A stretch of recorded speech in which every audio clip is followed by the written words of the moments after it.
Mixed PCBs are cheap. Separated materials are profitable. This PCB component dismantling machine creates value at the very first step. Instead of selling boards with components attached, we remove them automatically. PCBs go in continuously. Solder softens evenly. Components fall off cleanly. What does that mean for your business? Recovered components can be resold or refined separately. Clean PCBs deliver higher copper purity downstream. Better inputs mean better separation results. Labor cost drops. Safety improves. Output stays stable. One machine replaces multiple workers. For recyclers, this is not a cost.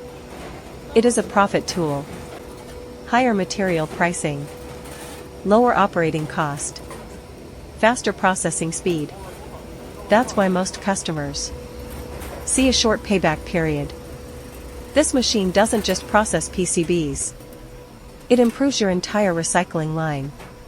If you're building a profitable PCB recycling operation, this is where ROI starts.